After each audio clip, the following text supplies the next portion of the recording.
закрытие впускного клапана 570 пен 600 градустың арасында 30 градус диапазон ары берде допускается.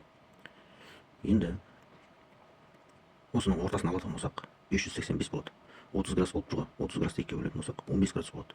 Сол 570 градусқа 15 градусты қосатын болсақ 585 болады. Метка 585-те жабылу керек, дұрыс па? Впускный клапан. Енді 585-ті алып тастаймыз 597-ден. 12 градус болады.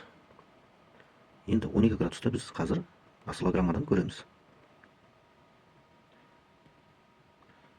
Осциллограммада 12 градусты көрсетіп тұр.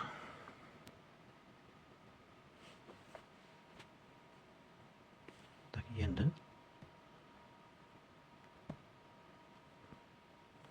біздің меткамыз осы диапазонды ұстайтын болсақ 12 градус шығады қазір. Екі шкаланы алып келдім. Бірін меткеге қойдым, екіншісін впускной клапанның соңғы жабылған нүктесіне қойдым. Енді бізде көрсетіп тұр, міне 12 градусты көрсетіп тұр, міне. Сонда бізде 12 градус айныған болып тұр. Сонда бізде бір зубқа жетер-жетпес айныған болып тұр. Мына жағы да сондай, выпуск. Біз цеп созылған деп біз диагноз қойдық.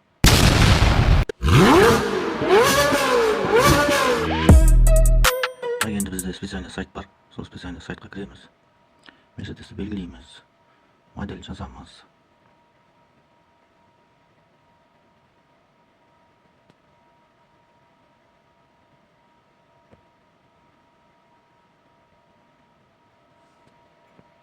Двигатель бізде М112.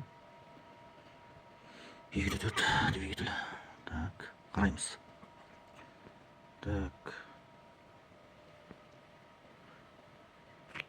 Осциллограмманы Васек деген жігіт салыпты, красавчик, молодец. Енді соотношение ДПКВ и ДПРВ. Метка. Бірінші сигнал. Так. 58-ші зуб болып есептеледі мұна, мысал.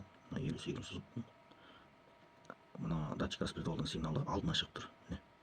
Енді біздікін салыстырамыз. Біздікі сәл өтіп тұр. Осы сәл өтіп тұрғанда электронный блок управления